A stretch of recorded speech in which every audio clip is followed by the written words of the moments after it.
আউযু বিল্লাহি মিনাশ শাইতানির রাজীম। বিসমিল্লাহির রহমানির রহিম।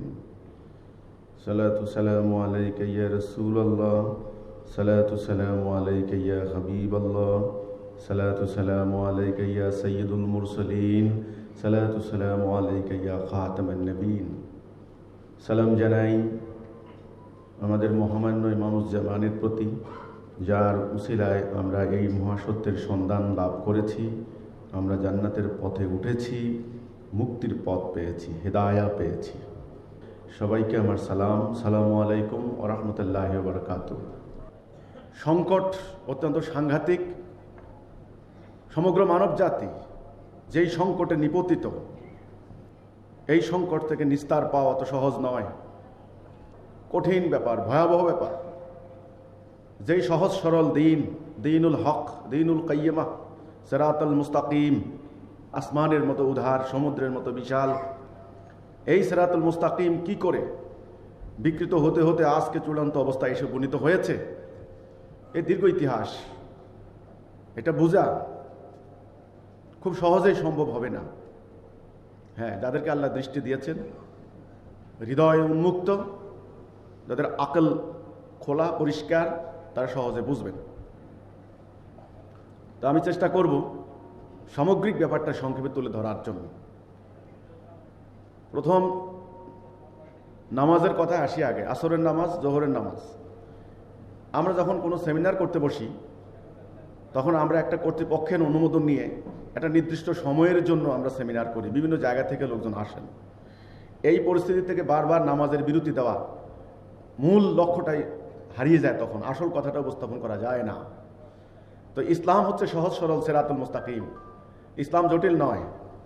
ইসলাম পালন করতে গিয়ে আসল আগে কোনটা, পরে কোনটা, কোনটা মহা গুরুত্বপূর্ণ, কোনটা কম গুরুত্বপূর্ণ, কোনটা করার সময় কোনটা স্থগিত রাখতে হয়, ইত্যাদি সামগ্রিক জানার নাম আকীদা।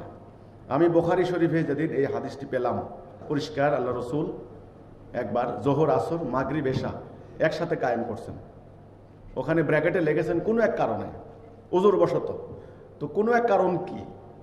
কোনো এক কারণ হলো, আমি পরে ইতিহাস পড়লাম, সেটা হলো আকীদার আলোচনা। আল্লাহ দিন যখন রসুল বুঝাচ্ছিলেন, তখন দেখুন, ইমান আগে, নামাজ 2 নাম্বার, ইমান 1 নাম্বার। 1 নাম্বার যখন উপস্থিত হয়, 1 নাম্বারের সংকট যখন আসে, তখন অন্য নাম্বারের কোনো খবর থাকে না। এই সাধারণ জ্ঞানটুকু বুঝার মতো আকল এদের হারিয়ে গেছে। আজ 1 নাম্বার নাই, ইমান নাই, তাওহীদ নাই। পুরো জাতির সামনে এখন তাওহীদের আলোচনা জরুরি, তাওহীদের উপর ঐক্যবদ্ধ করা জরুরি। নামাজ 2 নাম্বার। যারা নামাজ পড়বেন কারা? যারা তাওহীদে ঐক্যবদ্ধ হবেন তারা। নাম্বার 1। নাম্বার 2, হুজুর পাক সাল্লাল্লাহু আলাইহি ওয়াসাল্লাম যখন জিহাদে গেলেন, তখন সালাহ, 1 ওয়াক্ত সালাহ আর 1 ওয়াক্তের সঙ্গে পড়েছেন। এটা হাদিসে নাই? আছে কিনা? আর আমি যখন কোনো জায়গায় জনসভা করতে দাঁড়াই, মাত্র বিসমিল্লাহির রহমানির রহিম শুরু করি, সঙ্গে সঙ্গে পিছন থেকে মৌলবী কতগুলো আসে, এই আজান দিছে, থামেন থামেন। কোথায় আছে? কোন হাদিসে আছে? কোন হাদিসে আছে আমি জানতে চাই। তো আমি যখন দেখলাম আসরের নামাজ সময় হয়ে গেছে, আমি বাসা থেকে নামাজ পড়ে বেরিয়েছি। আসর আর জোহর একসঙ্গে এসে মঞ্চে বসেছি। এখন ওনারা ফতোয়াবাজি করুক, আমার নামাজ হয় নাই। কথা হচ্ছে এখানে তাহলে কোনটা আগে, কোনটা পরে, কোনটা কখন, ইত্যাদি বোঝার নাম আকীদা। আসুন, আপনারা যারা আছেন আজকের এই এলাকার, আমি আপনাদের কাছে বিনীতভাবে অনুরোধ করব, আল্লাহ আপনাদেরকে হৃদয় দিয়েছেন, আপনারা উপলব্ধি করবেন, দৃষ্টি দিয়েছেন, দেখবেন, ব্রেন দিয়েছেন, আকল। আল্লাহ কোরআনে বলেছেন, আফালা তাআকিলুন, আকল খাটাইবে না? আকল, বুদ্ধি, জ্ঞান। আপনারা বুদ্ধি বিবেচনা করবেন, হৃদয় দিয়ে উপলব্ধি করবেন, কান দিয়ে শুনবেন, চোখ দিয়ে দেখবেন। দৃষ্টি দেওয়া হয়েছে দেখার জন্য। কারণ আপনি অন্য অন্য প্রাণীর মতো নন। মানুষের মধ্যে অন্য অন্য প্রাণীর পার্থক্য আছে। আমি সমস্ত বক্তব্যে এটা বলে থাকি। আল্লাহ কোরআনে বলেছেন, মানুষ আল্লাহর প্রতিনিধি, আল্লাহর খলিফা, অন্য কোনো কিছু আল্লাহর খলিফা না। মানুষের ভিতরে আল্লাহর রূহ আছে। মানুষকে আল্লাহ নিজ হাতে বানিয়েছেন। অন্য সমস্ত সৃষ্টিকে বলছেন কুন হও, ফায়াকুন, হয়ে গেল। কিন্তু মানুষকে বানালেন নিজ হাতে। পার্থক্য বুঝতে হবে। সমগ্র সৃষ্টিকে আল্লাহ বললেন এই বনি আদমকে মানে মানুষকে সার্ভিস দাও, সেবা করো। তাহলে মানুষের শ্রেষ্ঠত্ব কোথায়, বড়ত্ব কোথায়? এই ভূমিকা স্বরূপ এই কথাগুলি বুঝতে হবে। মানুষ পশু নয়, পাশবিক কিছু মিল আছে, প্রাকৃতিক কিছু মিল আছে। পশু খায়, মানুষ খায়, পশু ঘুমায়, মানুষ, পশু বংশবৃদ্ধি করে, মানুষও করে, পশু পেশা পায়খানা করে, মানুষও হয়, পশু একটা পরিণত বয়সে মারা যায়, মানুষ মারা যায়। এখানে পশুর সঙ্গে মিল আছে। তাই বলে পশু আর মানুষ সমান হয়ে গেল? নো, পশু আর মানুষ সমান নয়। মানুষকে ভাবতে হয় তার নিজেকে নিয়ে, তার সমাজকে নিয়ে, মানব জাতিকে নিয়ে। নিজেকে নিয়ে ভাববে, কি ভাববে, সে কে, কোথা থেকে এসেছে, কি তার কর্তব্য এখানে, কোথায় সে যাবে, তার গন্তব্য কোথায় ইত্যাদি জানা, এটা তার নিজেকে নিয়ে ভাবা। আর সমগ্র মানব জাতিকে নিয়ে ভাবা, সেটা আল্লাহ কোরআনে বলেছেন। হে মানুষ, তোমরা আল্লাহকে ভয় করো, আমি তোমাদের একজনকে সৃষ্টি করেছি, এই দুইজন থেকে তোমাদের সবাইকে সৃষ্টি করেছি। কাজেই তোমরা তোমাদের জ্ঞাতিবন্ধন সম্পর্কে সতর্ক থেকো, সজাগ থেকো। পুরো মানব জাতি এক জাতি। আজকের এই যে বিশ্ব সংকট, এই যে সন্ত্রাসবাদ, জঙ্গিবাদ, সাম্প্রদায়িক দাঙ্গা, সাম্রাজ্যবাদী আগ্রাসন, এই যে চলছে, 16,000 অ্যাটম বোম প্রস্তুত, সীমান্তে সীমান্তে সংঘাত সংঘর্ষ, আপনারা জানেন। সমুদ্রের রণতরী পাহারা দিচ্ছে, পরাশক্তিত রাষ্ট্রগুলি, রাষ্ট্রনায়করা অস্ত্রের ভাষা, হুমকির ভাষায় কথা বলছে, কেউ কাউকে তোয়াক্কা করছে না। সমগ্র সম্পদ আজকে কুক্ষিগত হয়ে আছে অল্প কিছু লোকের হাতে। তারা অকল্পনীয় ভোগ বিলাসে পাশবিক অবস্থায় জীবনযাপন করছে, আর কোটি কোটি মানুষ বিনা চিকিৎসায়, বিনা খাদ্যে মারা যাচ্ছে। প্রতিনিয়ত শহর, নগর, বন্দর বোমা পড়ে ধ্বংস হয়ে যাচ্ছে। পুরো মানব জাতির আজকের এই পরিস্থিতি, এই সংকটে, এই ভয়াবহ সংকটে আজকে মানব জাতির উদ্ধারের পথ কি? এই সমগ্র মানব জাতির এই বিষয়টা নিয়ে ভাবার নাম আকীদা। ভাবতে হবে। আকীদা কম্প্রিহেন্সিভ কনসেপ্ট, সম্যক ধারণা, সেটা আমি পরে আসছি। মানব জাতি এখন কি করছে? এই সংকট থেকে বাঁচার জন্য তারা জাতিসংঘ তৈরি করলো দ্বিতীয় বিশ্বযুদ্ধের পর। জাতিসংঘ মুক্তি দিতে পারে নাই। তারা অর্থনৈতিক মুক্তির জন্য ওয়ার্ল্ড ব্যাংক, IMF করলো, সেটা আরো অবিচারের সৃষ্টি করেছে, আপনারা জানেন। রাষ্ট্রে রাষ্ট্রে নতুন নতুন আইন শৃঙ্খলা বাহিনী বানাচ্ছে, তাদেরকে নতুন নতুন প্রযুক্তিতে সমৃদ্ধ করা হচ্ছে, নতুন নতুন টেকনোলজি আবিষ্কার করা হচ্ছে, কলাকৌশল আবিষ্কার করা হচ্ছে অপরাধীদেরকে ধরার জন্য। কিন্তু আপনারা জানেন, পরিসংখ্যান বলে দিচ্ছে প্রতিটা দেশে, প্রতিটা সমাজে কি উন্নত, কি অনুন্নত, কি উন্নয়নশীল, কি মুসলমান রাষ্ট্র, কি ইহুদি রাষ্ট্র, কি হিন্দু রাষ্ট্র, কি খ্রিস্টান রাষ্ট্র, কি পাশ্চাত্য, কি পশ্চিমা, কি মধ্যপ্রাচ্য, কি পূর্ব, কি পশ্চিম।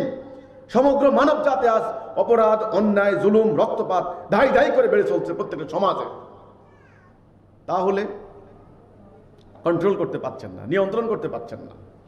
কেন মানব জাতির এই পরিস্থিতি হলো? এর থেকে নিস্তারের উপায় কি? এটা আজকে মানুষদেরকে ভাবতে হবে। সেমিনার তো হচ্ছে, আলোচনা অনুষ্ঠান হচ্ছে, র্যালি হচ্ছে, মানববন্ধন হচ্ছে, অনেক প্রতিবাদ হচ্ছে, বিক্ষোভ হচ্ছে, কিছুতে কিছু হচ্ছে না। লেখা হচ্ছে, আর্টিকেল হচ্ছে, টক শোতে বলা হচ্ছে, আলেমগণ, ধর্মগুরুরা ওয়াজ করে যাচ্ছেন, বক্তব্য দিয়ে যাচ্ছেন, ধর্মীয় ব্যাখ্যা দিয়ে যাচ্ছেন, পূজা প্রার্থনা হচ্ছে, মসজিদ, মন্দির, সিনাগগ, প্যাগোডা, শনিবার, শুক্রবার, রবিবার বাইবেল পাঠ করছেন, গীতা পাঠ করছেন, ত্রিপিটক পাঠ করছেন। কই শান্তি তো আনতে পারছেন না। এখন তাহলে উপায় কি? তবে কি মানব জাতি ধ্বংস হয়ে যাবে? মানব জাতির নিস্তারের কোনো পথ নাই। এভাবেই নারী ধর্ষিতা হবে, এইভাবে ছোট ছোট কোলের বাচ্চা, মাসুম বাচ্চা হারিয়ে যাবে, এইভাবে 10 মাসের শিশুকন্যা ধর্ষিতা হবে, এইভাবে ওই যে 10 লক্ষ মিয়ানমারের মুসলমানদেরকে তাড়িয়ে দেওয়া হলো, কোনো বিচার নাই, কোনো বিচার নাই। বাংলাদেশ কি করবে? এটা মানবতা। ওরা বলে কি, পশ্চিমারা এসে বলে কি, এটা একটা বাংলাদেশ একটা মানবিক কাজ করেছে, মানবতা, বাস এটুকু প্রশংসা। ঠিক আছে, মানবতা আমরা তাহলে করবোটা কি? জায়গা না দিয়ে করবোটা কি? কিন্তু এদের বাড়িঘর থেকে তাড়িয়ে দেওয়া হলো, কোনো বিচার নাই। তোমরা দৌড়ে গিয়ে ওই নরিয়াকে ধরে আনতে পারো, তোমাদের সেনাবাহিনী পাঠিয়ে তোমরা দৌড়ে গিয়ে আফগানিস্তানকে মাটির সঙ্গে মিশে দিতে পারো, ওসামা বিন লাদেনকে তোরাবোরা পাহাড় থেকে ধরে আনতে পারো, তোমরা দৌড়ে গিয়ে ইরাক ধ্বংস করে দিতে পারো। সাদ্দাম হোসেন বলে আমার কাছে অস্ত্র নাই, সাদ্দামের 14 গোষ্ঠীর মাটির সঙ্গে মিশাই দিলা, হাজার হাজার বছরের ইরাক, বাগদাদ নগরী ধ্বংস করে দিলা, আলেপ্পো ধ্বংস হয়ে গেল, আজকে সিরিয়া। তোমরা সব করতে পারো, তোমরা এই মিয়ানমারের এদের কিছু করতে পারো না। তোমরা করবা না, কারণ ওরা মুসলমান, মুসলমানদের সমস্ত কিছু জায়েজ আছে, অসুবিধা নেই। আজকে পৃথিবীতে মুসলমানদের কোনো অভিভাবক নেই, এটা মুসলমানদেরকে বুঝতে হবে। আমরা কি বলতে চাই, কি আমাদের অভিপ্রায়, আমাদের পথ কি, আমাদের লক্ষ্য কি, আমাদের গন্তব্য কোথায়, আমাদের কর্মসূচি কি, আমাদের ভেতর কি, বাহির কি, ভালো করে বুঝুন। অনর্থক অপপ্রচারে লিপ্ত হয়ে লাভ নেই। প্রথম আমি যে কথাটা বলবো, মুসলমানদের সংকট নিয়ে আটলান্টিকের তীর থেকে ইন্দোনেশিয়া পর্যন্ত পুরো মুসলমান জাতি কয়টা? এক জাতি। আকীদাগতভাবে জাতি কয়টা? এক জাতি। আমাদের আল্লাহ কয়জন? একজন। আমাদের রসুল কয়জন? আখিরি নবী। তিনি যেই কেতাবটা নিয়ে আসছেন আল্লাহর কাছ থেকে, সেই কেতাব কয়টা ছিল? একটা। কথা খেয়াল করুন, খুব সরল কথা। আমার কথা তো জটিল, আমি জটিলভাবে উপস্থাপন করি না, কারণ আমি জটিল জানিও না, জটিল বলার কোনো আমার প্রয়োজনও নাই। আমার মানুষগুলি যা বুঝবেন আমি সেভাবে কথা বলবো।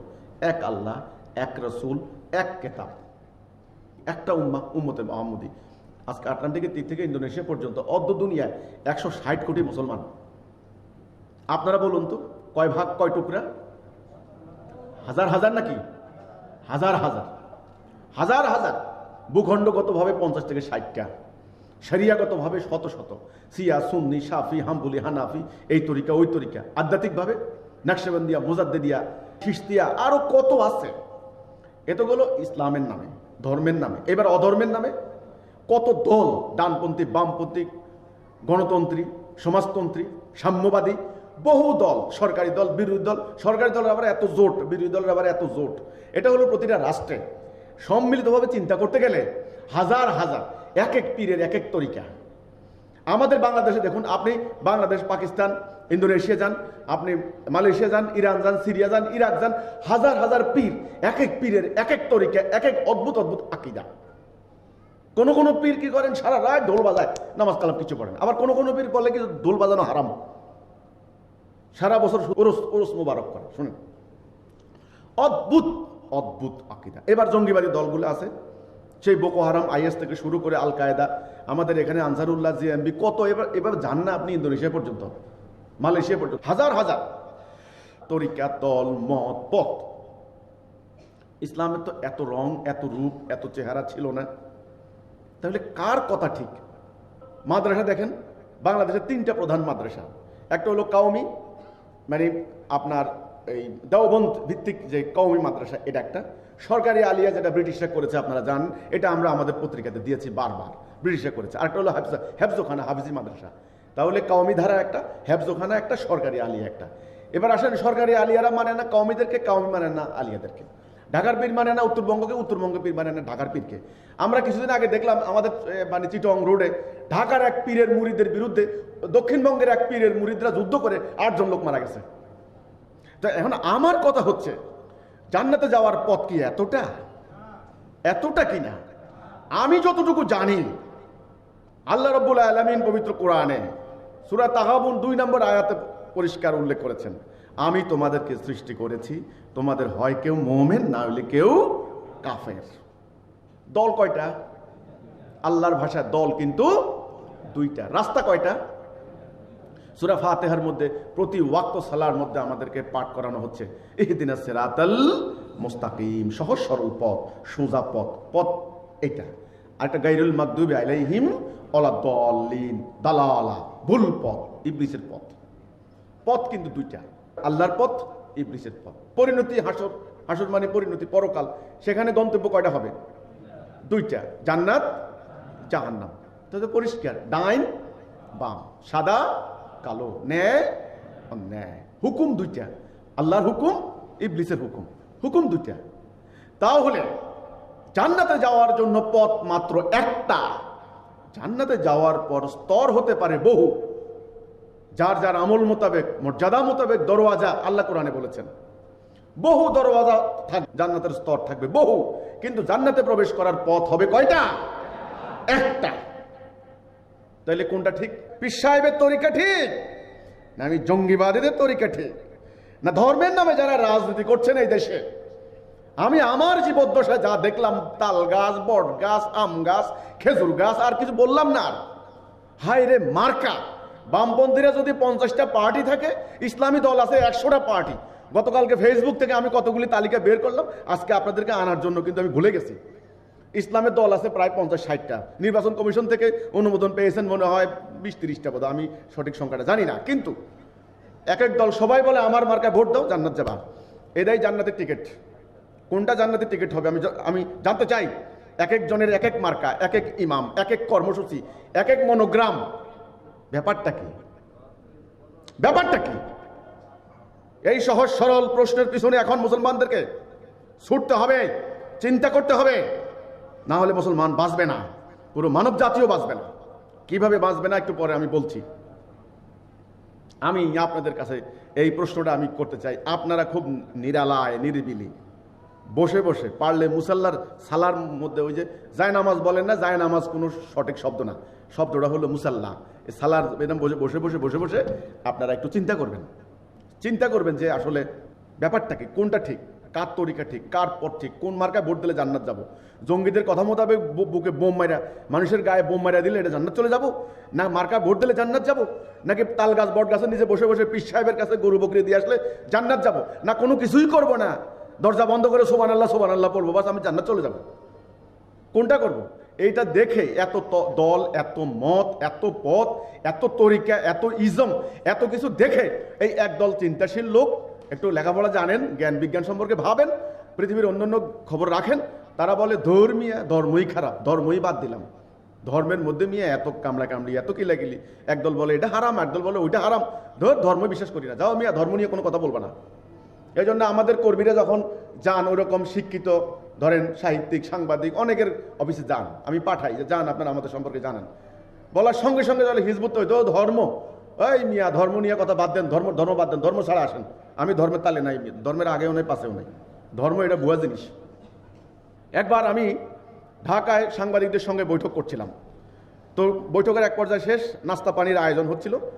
একটা টেলিভিশনের মানে একজন বিখ্যাত সাংবাদিক, নাম বললে আপনারা চিনবেন, সবাই চিনে, আমার পাশেই বসছেন, কানে কানে আমাকে বলেন যে ইমাম সাহেব আপনি এতক্ষণ যাই বললেন মুসলমানদের এই হয়েছে ওই হয়েছে ইত্যাদি, আমি ভাই ধর্ম টর্ম বিশ্বাস করি না, আল্লাহ টাল্লাহ এগুলো বিশ্বাস করি না, আমি এই কোরআন এগুলো আমার মতে বানানো, মোহাম্মদ এখন চতুর মানুষ ছিল, কোরআনটা বানাইছে। এখন আমাকে কি খোঁচানোর জন্য বলল, নাকি আমাকে রাগানোর জন্য বলল, না আসলেই তার ভেতরের কথাইটা, আমি কিন্তু আমার মনে হচ্ছে যেন তার ভিতরের কথা। পরবর্তী তার ফেসবুকে কিছু স্ট্যাটাস দেখছি আমি। তো কাজেই এই ধরনের মানুষগুলি ধর্মবিদ্বেষী হয়ে গিয়েছে। এখন তাহলে কি করণীয়, এখন মানব জাতির কি উপায়? এই যে হাজার হাজার মত পথে বিভক্ত হয়েছে জাতি, এক আল্লাহ, এক রসুল, এক কেতাব, একটা নির্দেশনা ছিল যে জাতির, এখন তাহলে কি করণীয়, মানব জাতি কেমনে বাঁচবে? আমি যে আগে বললাম জাতিসংঘ হলো, নতুন নতুন আইন শৃঙ্খলা বাহিনী বানাচ্ছে ইত্যাদি, আর এই যে মুসলমান জাতি 150 কোটি, যাদের লক্ষ লক্ষ আলেম, ওনারা আমার কথার ভুল ধরেন, আমি সালামু আলাইকুম দিই না, বলে কি আমরা বলি আসসালামু আলাইকুম, আপনি বলেন সালামু আলাইকুম, আস শব্দটা গেল কোথায়? তা আমি আপনাদেরকে বলি আস শব্দটা লাগালেন কোথা থেকে, কোথেকে লাগাইলেন? আমার ভুল ধরেন, আমি কাউমিতেও পড়ি নাই, সরকারি আলিয়াতেও পড়ি না, আমি বিশ্ববিদ্যালয়ে পড়েছি, বাস আমি নাকি ইসলামের কথা বলারই কোনো যোগ্য না। যুক্তি কি শুনেন, যুক্তি খোঁড়া যুক্তি, যে ডাক্তার না সে কি করে চিকিৎসা করবে? আপনারা ইসলামের ডাক্তার হয়েছেন, 1300 বছর পুরো জাতি মারা গিয়েছে, ডাক্তাররা প্রত্যেকটা রোগী মারা গিয়েছে, ওই ভুয়া ডাক্তার, ওই ডাক্তারই বাদ দেন। আপনাদের প্রতিষ্ঠানে পড়লেই ডাক্তার হয়ে যাবে, খুব রিয়েলাইজ করুন। আমার কথার ভুল ধরেন, আমার লেবাসে ভুল ধরেন, গজ ফিতা দিয়ে আমার দাড়ি মাপে, ওঠার সময় আমার টাকনু ঠিক আছে কিনা দেখে, আমার পাশে মেয়ে মানুষ বসে আছে কিনা, নাউজুবিল্লাহ। এই যে আপা বসে আছেন না, দেখবেন ফেসবুকে অলরেডি গালাগালি শুরু হয়ে গেছে, কারণ লাইভ হচ্ছে তো আমি জানি। নাউজুবিল্লাহ, পাশে মেয়ে মানুষ, বেগানা নারী নিয়ে তুমি বক্তব্য দিতেছ, ব্যাপারটা কি? আমার ভুল ধরেন। আমার প্রশ্ন হচ্ছে এইটা, লক্ষ লক্ষ আপনারা আলেম, লক্ষ লক্ষ পীরের মুরিদ কোটি কোটি, আজকে আমার প্রশ্ন উত্তর দেবেন। আমার জাতি মিয়ানমারে মার খাই আমরা, কাশ্মীরে মার খাই আমরা, সেই চীনের জিংজিয়াংয়ে মার খাই আমরা, বসনিয়াতে নিপীড়িত হই আমরা, মধ্যপ্রাচ্যে মার খাচ্ছি আমরা, 1 কোটি ইহুদির হাতে মার খাই আমরা, আফ্রিকাতে না খেয়ে মারা যায় আমরা, 6.5 কোটি উদ্বাস্তু আমরা, একে একে ইরাক, সিরিয়া, আফগানিস্তান ধ্বংস করে দিল, একটা কথা আপনারা বলতে পারলেন না। তাহলে কি হবে এই এলেম দিয়ে, কি হবে এই লেবাস দিয়ে, কি হবে এই সমস্ত টাইটেল দিয়ে, কি হবে আমি জানতে চাই? কি হবে এই আধ্যাত্মিক সাধনা দিয়ে, যেই সাধনা আমার জাতিকে রক্ষা করতে পারে নাই, যেই সাধনা আমার বোনের ইজ্জত রক্ষা করতে পারে নাই, আমার জন্মভূমিকে রক্ষা করতে পারবে না, আমার এই সাধনার কি মূল্য রয়েছে? কি মূল্য আমি এটা জানতে চাই। আমি ধর্ম ব্যবসায়ীদের কায়েম করা, ধর্মের নামে চলা, অধর্ম নিয়ে দাঁড়াই নাই। আমি দাঁড়িয়েছি আল্লাহ রসুলের প্রকৃত ইসলাম নিয়ে। কঠিন পথ, কণ্ঠকাকীর্ণ পথ, এই পথে হাঁটা খুব কঠিন আছে। কাজে যারা এসেছেন তারা হৃদয় দিয়ে অনুধাবন করুন এবং শক্ত সিদ্ধান্তের উপর দাঁড়ান। কঠিন আছে, এই পথ খুব কঠিন। তাহলে এত পথ কেন? সেই সঠিক পথ কোনটা? সেই সঠিক পথটাই হচ্ছে লা ইলাহা ইল্লাল্লাহ মুহাম্মাদুর রাসূলুল্লাহ। এইটা এই সঠিক পথ। আপনাদেরকে আমার অনুরোধ থাকবে এই পথটা ভালো করে বুঝে নেবেন, তবেই আপনারা আপনাদের গন্তব্যে চলে যেতে পারবেন। অতি সংক্ষেপে মূল ঘটনাটা বলি। আল্লাহ রাব্বুল আলামিন যখন সবাইকে সৃষ্টি করলেন, তিনি কেন যেন তার ইচ্ছা হলো তিনি আদমকে সৃষ্টি করলেন। সকল মালায়েকদেরকে বললেন, আমি পৃথিবীতে আমার খলিফা পাঠাবো, তোমরা কি বলো? মালায়েকরা বলল তারা ফাসাদ সাফাকুদ্দিমা করবে, আপনার গুণকীর্তন করার জন্য, প্রশংসা করার জন্য, হামদ করার জন্য। আমরাই কি যথেষ্ট নই? আমরাই তো যথেষ্ট। আল্লাহ বললেন, আমি জানি তোমরা জানো না। সংক্ষেপে আমি এটুকু বলি শুধুমাত্র। আল্লাহ বানালেন, রূহ ফুঁকে দিলেন, অন্য মালায়েকদেরকে বললেন এগুলির নাম বলে দাও। মালায়েকরা বলল যে আল্লাহ তুমি আমাদেরকে যে জ্ঞান দিয়েছো এর বাহিরে আমরা জানি না। আদমকে বললেন আদম তুমি বলে দাও। আদম বলে দিলেন। তখন আল্লাহ বললেন আমি কি বলিনি? আমি জানি তোমরা জানো না। তারপর আল্লাহ নির্দেশ দিলেন তোমরা সেজদা করো। সবাই সেজদা করলো, ইবলিস সেজদা করলো না, ইবলিস বেরিয়ে গেল। যখন ইবলিস বেরিয়ে গেল আল্লাহ বললেন ইবলিস এদিকে আসো, আমার নিজ হাতে বানানো এই আদমকে তুমি সেজদা করলে না কেন? ইবলিস বলল ও হচ্ছে মাটির তৈরি, আমি হচ্ছে আগুনের তৈরি। আল্লাহ বললেন ও অহংকার, অহংকার করে এখানে থাকতে পারবে না, এখান থেকে বেরিয়ে যাও। এই জন্য আমরা বলি আউযু বিল্লাহি মিনাশ শাইতানির রাজিম, বিতাড়িত শয়তানের হাত থেকে পানাহ চাই। এটা তো যখন ইবলিসকে বিতাড়িত করে দিল, ইবলিস রাজিম হয়ে গেল, কাফের হয়ে গেল। আল্লাহ বললেন আবা ওয়াস্তাকবারা ওয়া কানা মিনাল কাফিরিন, সে অহংকার করলো অতঃপর কাফের হয়ে গেল। আনুগত্যের অবাধ্য হলে, হুকুম না মানলে কাফের হয়ে যায়। এটাই হলো প্রমাণ, এটাই হলো প্রমাণ। সেজন্য আল্লাহ কোরআনে বলেছেন সূরা মায়েদায় ওমান লাম ইয়াহকুম বিমা আনজালাল্লাহি ফাউলাইকা হুমুল কাফিরুন, যে আমার হুকুম মানলো না সে কাফের। ফাউলাইকা হুমুজ জালিমুন ফাউলাইকা হুমুল ফাসিকুন, জালেম ফাসিক, হুকুম না মানলে কাফের, জালেম ফাসিক। এটা একদম সর্বপ্রথম সৃষ্টির শুরুতেই আল্লাহ এর প্রমাণ দিয়েছেন। যাই হোক, তখন ইবলিস বলল, বিতাড়িত হয়ে বলল তোমার এই আদমকে আমি তোমার দেওয়া সিরাতুল মুস্তাকিম থেকে সরাবো, আমি প্রমাণ দেব সে তোমার পথে থাকবে না। আল্লাহ বললেন যা, তোকে কিয়ামত পর্যন্ত আমি অবকাশ দিলাম, তোর অশ্বারোহী পদাতিক বাহিনী দ্বারা হামলা কর। তখন ইবলিস পাল্টা বলল তুমি দেখবে তোমার দেওয়া পথের ডানে বামে সামনে পেছনে ওত পেতে বসে থাকবো, অধিকাংশকে আমি সরিয়ে নিয়ে যাব। আল্লাহ বললেন আমার মুখলেস, আমার আবেদ বান্দাদের উপর তোর কোনো হাত নাই। এই হলো মূল কথা। চ্যালেঞ্জ পাল্টা চ্যালেঞ্জ নিয়ে আসলো। তিনটে সত্তা, আল্লাহ রাব্বুল আলামিন, রব, প্রভু, এলাহ, হুকুমদাতা, আমাদের রিজেক দাতা, সব তিনি আল্লাহ রাব্বুল আলামিন। তিনি হুকুম দিলেন, বানালেন আদমকে খলিফা হিসেবে আল্লাহ রূহ দিয়ে। অমান্য করলো ইবলিস, আদুউম মুবিন, প্রকাশ্য শত্রু ইবলিস। তাহলে আল্লাহ, আদম, ইবলিস, এই তিনটা বিষয় আপনারা মাথায় রাখতে হবে, না হলে দুনিয়ার এই সংকটের মূল কারণ আপনারা বুঝতে পারবেন না। শুনুন, তারপরে আল্লাহ রাব্বুল আলামিন আদম থেকে মাকে বানালেন, মা হাওয়াকে বানালেন। আমাদের মাকে, আদমের মা না, আমাদের মা। ব্যাপারটা বুঝতে হবে, আমার তো আবার ভুল ধরে। আমাদের মা মানে মা হাওয়া, আদমের স্ত্রী। আল্লাহ কোরআনে বললেন আদম থেকে বানানো হলো দুইজনকে আল্লাহ জান্নাতে থাকতে দিলেন।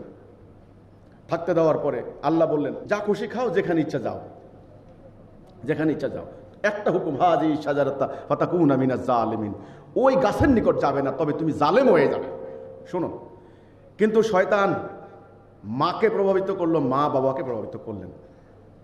দুইজনে মিলে আল্লাহর হুকুমটাকে ভুলে গেলেন।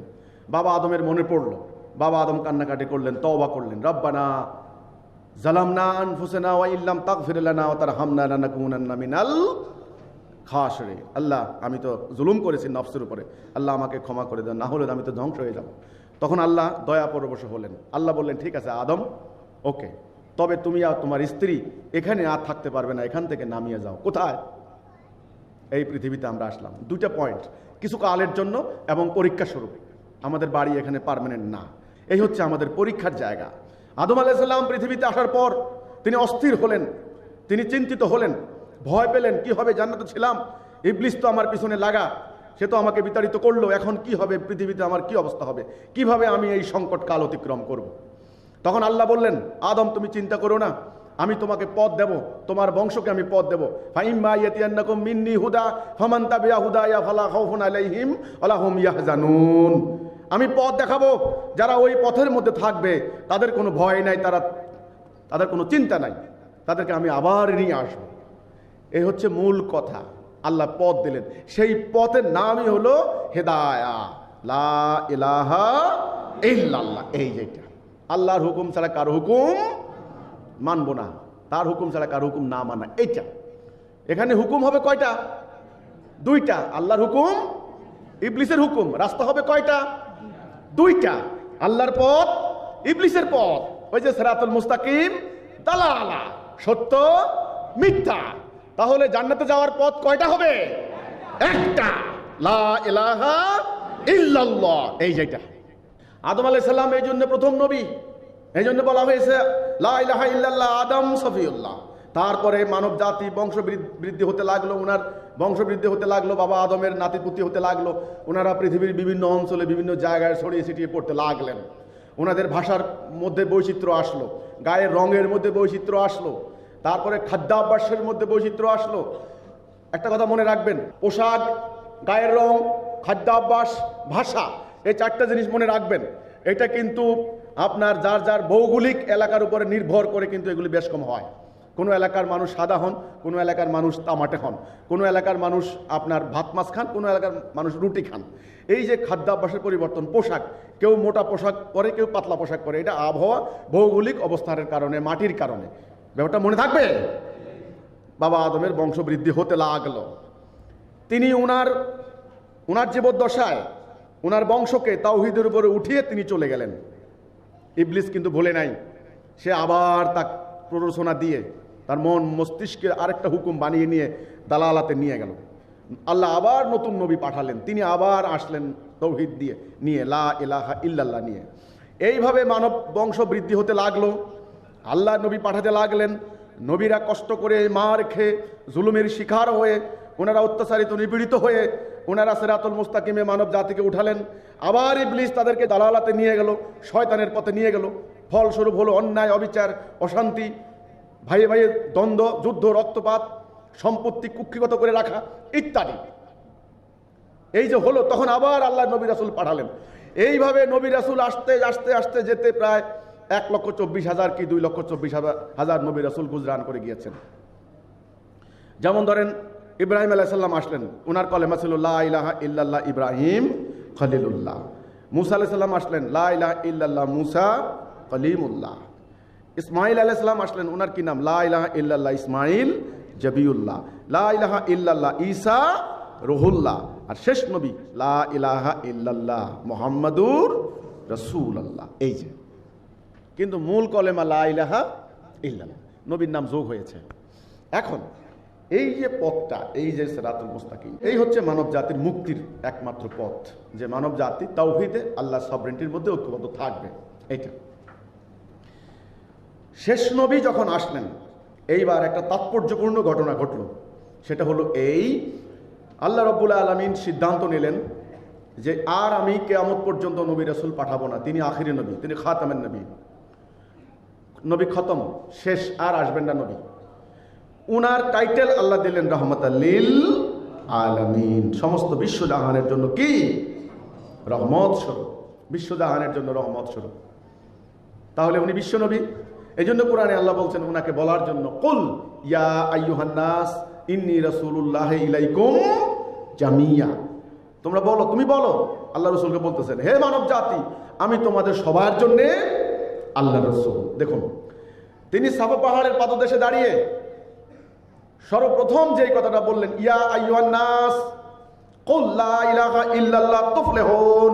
হে মানব জাতি, তোমরা বলো লা ইলাহা ইল্লাল্লাহ, তবে তোমরা সফল কাম হবে, ফলা হবে। কথা খুব খেয়াল করুন।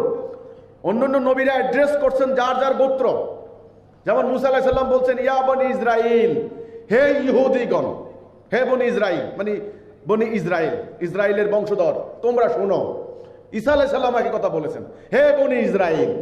কিন্তু আমার নবী হে বনি হে আরব জাতি বলেননি, তিনি শুধুমাত্র হে কুরাইশ বলেননি, হে মদিনার লোকেরা বলেননি, তিনি হে বনু হাসিম বলেননি, তিনি বলেছেন ইয়া আইয়ুহান নাস, নাস ম্যানকাইন্ড, হে মানব জাতি তোমরা বলো লা ইলাহা ইল্লাল্লাহ। এই দেখুন, তাহলে আমাদের নবী বিশ্ব নবী, শেষ নবী, সারা জাহানের জন্য তিনি আবির্ভূত আল্লাহর পক্ষ থেকে, এক নাম্বার। দুই নাম্বার, ওনার হাতে যেই কিতাবটা আল্লাহ দিলেন, যেই কিতাবের শুরুতে আল্লাহ বললেন লা রাইবা ফীহি হুদাল লিল মুত্তাকিন, এতে কোনো সন্দেহ নাই মুত্তাকিদের জন্য হেদায়াত। এই কিতাবটার কি নাম দেখেন, আপনারা জানেন ফুরকান। ফুরকান মানে কি? ন্যায় অন্যায়ের পার্থক্যকারী। এই দিনের কি নাম, যে দিনটা আল্লাহ রসুলকে দিলেন? দিনুল কাইয়্যিমা, প্রতিষ্ঠিত দিন, সনাতন দিন, শাশ্বত দিন, কায়েম থেকে কাইয়্যিমা, দিনুল কাইয়্যিমা, দিনুল হক, দিনুল ফিতরা, প্রাকৃতিক দিন, প্রাকৃতিক নিয়ম নীতির উপর প্রতিষ্ঠিত জীবন ব্যবস্থা। এই যে দেখুন, তাহলে এই দিনটা সমগ্র মানব জীবনের জন্য প্রযোজ্য। এই কিতাবটা এটা প্রাকৃতিক বিধানের উপরে প্রযোজ্য। গরমের দেশে, ঠান্ডার দেশে, পাহাড়ি অঞ্চলে, সমতল ভূমিতে, মরু অঞ্চলে, মেরু অঞ্চলে, সমস্ত জায়গায়, সাদার দেশে, কালোর দেশে, তামাটের দেশে, আরবে, আজমিতে, যারা ইংরেজ, যারা বাঙালি, যারা চাইনিজ, সারা ওয়ার্ল্ডের মানব জাতির জন্য এই দিনটা প্রযোজ্য হবে। এই জন্য আল্লাহ রাব্বুল আলামিন ওনাকে সেইভাবে একটা দিন দিলেন। দিনের নাম দিনুল হক, সত্য দিন, দিনুল কাইয়্যিমা, সনাতন দিন, দিনুল ফিতরা, প্রাকৃতিক দিন, উম্মত ওয়াসাতা, ভারসাম্যপূর্ণ উম্মাহ। দেখুন, ভারসাম্যপূর্ণ, ব্যালেন্স, এদিকেও না ওইদিকেও না, একেবারে বাড়াবাড়ি না, কোনো দিকে না, কোনো দিকে বাড়াবাড়ি না, একদম ভারসাম্যপূর্ণ প্রতিটা ক্ষেত্রে। এই যে দিনটা দিয়ে আল্লাহ রসুলকে পাঠালেন, উদ্দেশ্যটা কি? এই উদ্দেশ্য সম্পর্কে জানার নাম হচ্ছে আকীদা। এটার নাম কি? আকীদা। তারপরে ঈমান, ঈমানের পরে আমল। আরে ভাই, মসজিদ বানাচ্ছেন, পাড়ায় পাড়ায় মসজিদ তো হচ্ছে। এই মুহূর্তে আমি কথা বলছি, এই মুহূর্তেও আমার জাতির মধ্যে মসজিদ হচ্ছে, আন্ডার কনস্ট্রাকশন বলা হয়, নির্মাণাধীন মসজিদ হচ্ছে। কত মসজিদ সারা দুনিয়া হচ্ছে। মসজিদ টাইলস হচ্ছে, এসি মসজিদ, সোনার গম্বুজ, ইমাম সাহেব বসেন, সোনার চেয়ার, দরজা হলো সোনার দরজা, আরও কত উন্নত মানের করা যায়, আরও কত দামি দামি করা যায়। বিভিন্ন কোম্পানি আবার ক্যালেন্ডারের মধ্যে একেবারে দামি দামি মসজিদের ফটো দেয়, দেখবেন আছে। আল্লাহ রসুলের সময় এই মসজিদ ছিল না, খেজুর পাতার ছাউনি। তাহলে মসজিদ বানাচ্ছেন নামাজ যেন আরামে পড়া যায়, গালিসা, উন্নত মানের গালিসা, এটা তো হলো আমল। দুই নাম্বার, মাদ্রাসা করছেন, সূরা কারাত মুখস্থ করছেন, ইদানিং আরেকটা কারিয়ানা পড়েন, একেবারে সূক্ষ্মাতি সূক্ষ্ম, এমনভাবে পেন্সিল, যেমন বাচ্চারা যেমন পেন্সিলটা শোকায় না, এইরকম আপনারা আরবি বর্ণমালাকে এরকম উচ্চারণ করেন একেবারে। কুল না হয় নাই, কুল আরো না, আরো হয় নাই, আলহাম, আরে আলহাম, আলহাম 20 বছর যা খালি আলহাম মুখস্থ করতে, আলহাম, তারপরে ভুল হয় আলহাম। তো এগুলো তো করছেন যেন একেবারে ঠিক মতো হয়। এবার অজু করতে করতে 50 লিটার পানি শেষ, তারপর নাকে পশম ধোয়া, কিন্তু ইয়ে না, বাধ্যতামূলক না, সেখানে ধোয়া হচ্ছে, গড়গড়া মানে অজু, নিখুঁত অজু, একেবারে অজুর কোনো ভুল নেই, সূরা কারাতের কোনো ভুল নেই। তাহলে 2 নাম্বার, বুনিয়াল ইসলামে আলা খামসিন, ইসলামের বুনিয়াদ কয়টা? বুখারীর হাদিস, আমার মুখস্থ কথা না, সবাই জানেন এটা। বুনিয়াদ মানে কি? বেসিক, মূল, যেটার উপর দিনটা দাঁড়িয়ে আছে, বুনিয়াদ, বেসিক। এই বেসিক কয়টা? 5টা। 1 নাম্বারটা কি? লা ইলাহা ইল্লাল্লাহ মুহাম্মাদুর রাসূলুল্লাহ, এটা 1 নাম্বার। 2 নাম্বারে নামাজ। এই যে নামাজ পড়ার জন্য এত আয়োজন, ঠিক আছে, এটা 2 নাম্বার, এটা আমল। যাকাত দিবেন, হজ করবেন, রোজা রাখবেন, আমল, সব আমল। রোজার কথা তো আর বলে লাভ নাই, রোজা যেন ভুল না হয়। ঘড়ির কাঁটা ধরে বসে থাকেন, গ্লাস ধরে বসে থাকেন, পানি দেন না কোনোভাবে, আগের মতো তো এখন আর নাই, অন্ধকার হইলেও কোনো অসুবিধা নাই, ঘড়ি ধরে বসে থাকেন, কখন যেন ওই ইয়ে নষ্ট না। সেহরি খাবেন, যেন উঠা যায়, মহল্লায় লোকজন রাখছেন আপনাকে ঢোল বাজিয়ে উঠানোর জন্য, সব ঠিক আছে, আজান দিচ্ছেন, আবার ঘড়ির কাঁটা রিং রিং বাজতেছে, কোনোভাবে যেন সেহরি ভুল না হয়। আমল, সব আমল, নিখুঁত আমল করে যাচ্ছেন। আগে তো ঈমান আনবেন নাকি? যার ঈমান নাই তার আমলের কোনো মূল্য নাই। ঈমানের পরে হচ্ছে আমল। আল্লাহ রসুল কি আগে আমলের শিক্ষা দিয়েছেন না ঈমানের শিক্ষা দিয়েছেন? তিনি মানব জাতিকে ঈমানের দিকে আহ্বান করেছেন না আমলের দিকে আহ্বান করেছেন? মক্কার ওই লোকেরা কি হজ করতো না? মক্কার ওই লোকেরা কি যাকাত দিত না? মক্কার ওই লোকেরা কি আল্লাহ বিশ্বাস করতো না? মক্কার ওই লোকেরা কি খাতনা করতো না? সবই করত। তাহলে আল্লাহ রসুল নতুন করে কি মান নিয়ে আনলেন আবার? এটা কিন্তু বুঝতে হবে। মক্কার ওই কাফের মুশরিকরা তারা আল্লাহ বিশ্বাস করত, তারা হজ করত, তারা খাতনা করত, কাবা ঘর দিয়ে আল্লাহর ঘর বিশ্বাস করত, তারা ইব্রাহিম আলাইহিস সালামের উম্মত বলে বিশ্বাস করত নিজেদেরকে। কিন্তু তারা ভুলটা কোথায় করেছে দেখুন। তাদের জাতীয় সামগ্রিক সামাজিক জীবনে আল্লাহর হুকুমকে প্রত্যাখ্যান করে তারা ইবলিসের হুকুম মেনে নিয়েছে, শয়তানের হুকুম মেনে নিয়েছে। ফলস্বরূপ কি হয়েছে? তাদের সমাজে অন্যায়, অবিচার, অশান্তি। সেই অশান্তির নমুনা কি? কয়েকটা দিলে আপনারা বুঝতে পারবেন। মেয়ে মানুষ সর্বপ্রথম নারী। আজকে ওনাদের নারীদেরকে নিয়ে যে এত আপত্তি, এবার আসেন, এটা হলো জাহিলি সমাজের নমুনা। জাহিলি সমাজের নমুনা কি দেখুন। মেয়েদের কোনো অধিকার নাই, কথা বলার অধিকার নাই, চলাফেরার কোনো অধিকার নাই। বরং কোনো একটা বংশে, কোনো একটা ঘরে যদি কোনো মেয়ে, কন্যা শিশু জন্ম নেয়, ওই বাবা অপমানে, দুঃখে, ক্ষোভে মেয়েকে নিয়ে একদম জীবন্ত কবর দিয়ে দিত, যে এই মেয়ে হওয়া থেকে না হওয়াই ভালো।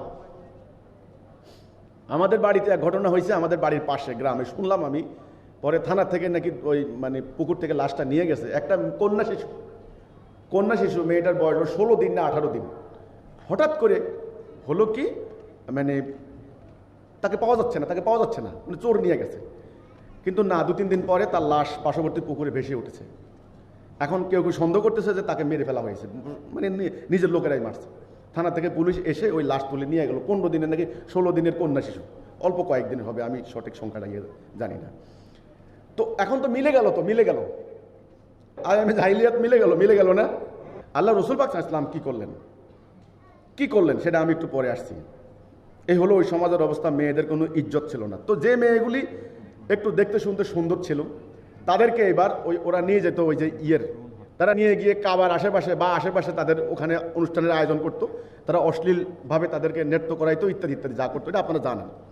এবার আসেন দাস, ঘরে ঘরে দাস ব্যবস্থা। দাসী কি জিনিস এটা আপনারা এই যুগে এসে কল্পনা করতে পারবেন না। হ্যাঁ, কিছু বোঝার জন্য যদি ইচ্ছা হয় সৌদি আরব যান, দেখবেন দাসী কি জিনিস, দেখবেন কি জিনিস। ওই জালেমগুলি এখনো সেই ব্যবস্থাকে আবার প্রবর্তন করেছে। তো যাই হোক, ঘরে ঘরে দাস ব্যবস্থা। আর সমাজে অন্যায়, অবিচার, অশান্তি, জুলুম, রক্তপাত, খুন, রাহাজানি, অনৈক্য, হানাহানি, অবিশ্বাস, দ্বন্দ্ব, সুদ, মদ খেয়ে ঘরে ঘরে পড়ে থাকতো, কোনো হুঁশ নাই। ঘরে ঘরে চলতো মদের আড্ডা, অশ্লীল কবিতা, কাব্য, শিক্ষা নাই, দীক্ষা নাই, মূর্তির সামনে প্রণত হয়ে পড়ে থাকতো সারা দিন রাত, অনর্থক কর্মকাণ্ডে লিপ্ত থাকতো সেই সমাজ। আর যুদ্ধ, এই গোত্র ওই গোত্র, এই গোত্র ওই গোত্র, মারামারি, শত্রুতা। এই পরিস্থিতি দেখে রহমতুল লিল আলামিন ব্যথিত হলেন, চিন্তিত হলেন, কি করা যায়, মানুষকে কি করে মুক্তি দেওয়া যায়। তখন আল্লাহ ওনাকে পথ দিলেন, পথ দেখালেন। আপনারা জানেন, হেরা গুহায় ওনার যখন 40 বছর বয়স পূর্ণ হলো, হেরা গুহায় প্রথম যে আয়াতটি আসলো, ইকরা বিইসমি রাব্বিকাল্লাযী খালাক, পড়ুন আপনার প্রভুর নামে। প্রথম জিবরাইল আমিন এসে সর্বপ্রথম কথা, পড়ুন। রসুল বললেন, আমি তো পড়তে জানি না। আবার বলা হয়েছে, পড়ুন, ইকরা, পড়ুন। রসুল বললেন, আমি তো পড়তে জানি না। আবার বলা হয়েছে, পড়ুন। রসুল বললেন, আমি তো পড়তে জানি না। 3 বার হাদিসে আসছে না এই বিষয়গুলি। আমার কথা হচ্ছে এটা, আল্লাহ কি জানতেন না যে তিনি যাকে শেষ রসুল মনোনীত করলেন তিনি লেখাপড়া জানেন না? এটা কি আল্লাহ জানেন না? তাহলে বারবার কেন পড়তে বলা হয়? কেন? ওয়াই? এটা শিক্ষা আছে, এটা বুঝতে হবে। সেটা হচ্ছে এই, মানুষকে জানতে হবে। পড়া মানে জানা। পড়ে মানুষ কি জন্য? জানার জন্য, বুঝার জন্য। বুঝো, জানো। তখন জিবরাইল আমিন আল্লাহ রসুলকে আলিঙ্গন করলেন, রসুলের হৃদয়ের দরজা খুলে গেল। রসুল পড়তে লাগলেন, বুঝতে লাগলেন, দেখতে লাগলেন। এই যে শুরু হলো, তিনি ওখান থেকে বেরিয়ে এসে পুরো আরব জাতিকে বুঝতে শেখালেন, জানতে শেখালেন, ভাবতে শেখালেন। কোন কাজ কেন করবে, কি জন্য করবে। অনর্থক কোনো কাজ করার জন্য যে মানুষকে আল্লাহ বানায় নাই। এই যে রেনেসা হলো, পুরো আরব সমাজ পাল্টে গেল, পাল্টে যায় নাই?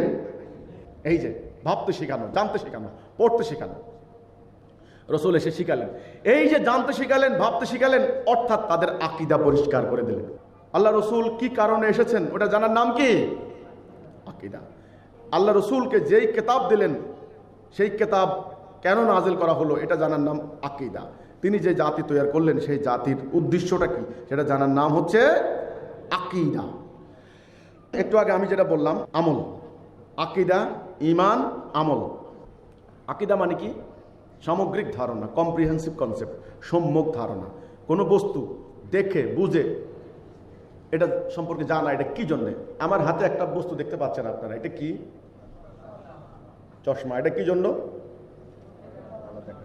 ভালো দেখার জন্য নাকি? আচ্ছা, আমার হাতে আরেকটা বস্তু দেখতে পাচ্ছেন, এটা কি? পানির গ্লাস। কি জন্য? পানি খাওয়ার জন্য। আচ্ছা, এই যে বস্তুটা সম্পর্কে জানলেন, এই জানার নাম হচ্ছে আকীদা। তারপরে আমল করেন আপনি আমল। এখন যদি আপনাকে কেউ বলে এটা একটা অস্ত্র, পকেটে রাখো, মানুষের মাথায় আঘাত করবে, তাহলে ভুল হবে না? আকীদা ভুল হবে না? বস্তুর কিন্তু ব্যবহার আপনি করছেন, কিন্তু ভুল ব্যবহার করছেন। কেউ যদি বলে এই জিনিসটা দিয়ে ওই যে দেওয়ালে প্যারেক ঠুকবে, তাহলে ভুল হবে না? এই যে এটা হয়েছে, অন্ধের মতো আমল করতে নিষেধ করা হয়েছে। আপনারা একটা গল্প জানেন কিনা? অন্ধের হাতি দেখা। 5 জন অন্ধ হাতির কাছে নিল, লেজ ধরে, বলে কি লেজ হচ্ছে, এটা হচ্ছে কিসের মতো? চাবুকের মতো। সুর ধরছে, এটা হচ্ছে অজগরের মতো। কান ধরছে কুলার মতো। আচ্ছা বলুন তো, হাতি কি অজগর? কুলা? এটা কি চাবুক? হাতি হাতি একটা বড় প্রাণী। তার কাজ কি? এক জায়গা থেকে আরেক জায়গায় ভারী বস্তু, গাছপালা ইত্যাদি টেনে নিয়ে যায়। লেজের গুরুত্ব, লেজ মাছি তাড়ায়, সুর দিয়ে খায়, পা দিয়ে হাঁটে। এই যে এক একটার কাজ এক একটা ইত্যাদি সামগ্রিকভাবে জানার নাম কি? আকীদা। একজন মানুষ, তার সমগ্র শরীর, সমগ্র বডি, একজন মানুষ। কয়জন? একজন। এই মানুষ একটা মানুষ। মানুষের ব্রেইন আছে, ধরেন এই মাথার ভেতরে মগজ, মগজ দিয়ে সে চিন্তা করে। মগজকে ঢেকে রাখার জন্য আবার স্কাল আছে, মানে হলো খুলি, মাথার খুলি। চোখ আছে দেখার জন্য, কান আছে কি জন্য? শোনার জন্য। মুখ দিয়েছেন খাওয়ার জন্য, আবার শক্ত খাবার খাওয়ার জন্য দাঁত দেওয়া হয়েছে। হাত ধরার জন্য, হাতের আবার আঙ্গুলের মধ্যে আবার নখ আছে, এই হাত। পা আছে হাঁটার জন্য। এইভাবে ভেতরের অঙ্গ প্রত্যঙ্গ আছে। আবার ধরেন আপনার কিডনি আছে, কিডনির ফাংশন। লাং আছে, লাংয়ের ফাংশন। হার্ট আছে, হার্টের আরেকটা ফাংশন। রক্ত চলাচল, ব্লাড সার্কুলেশন আছে। শিরা উপশিরা আছে, মাংস আছে, মাংস পেশি আছে। এই যে শত শত অঙ্গ প্রত্যঙ্গ ইত্যাদি নিয়েই একটা মানুষ। একটা মানুষের একটা উদ্দেশ্য আছে না? উদ্দেশ্য আছে, আলাদা উদ্দেশ্য। এটা জানার নাম আকীদা। এখন বলুন তো, মাথা কেটে সম্পূর্ণ শুধু মাথাটা কি একটা মানুষ? আপনি একটা মানুষ বলবেন? সম্পূর্ণ ডাইন হাত কেটে নিয়ে একটা মানুষ বলবেন? একটা পা কেটে নিয়ে একটা মানুষ বলবেন? বলবেন কি না? একটা হাত যেমন একটা মানুষ নয়, একটা পা যেমন একটা মানুষ নয়, শুধু মস্তক কেটে নিয়ে একটা মানুষ নয়, সম্পূর্ণ অঙ্গ প্রত্যঙ্গ মিলিয়ে হলো একটা মানুষ। এই ইসলাম এক, দ্বীনুল হক, একটা জীবন ব্যবস্থা, একটা। এটা কেন দিলেন আল্লাহ? একটা উদ্দেশ্য আছে। সেই দ্বীনুল হকের বিভিন্ন বিষয় রয়েছে।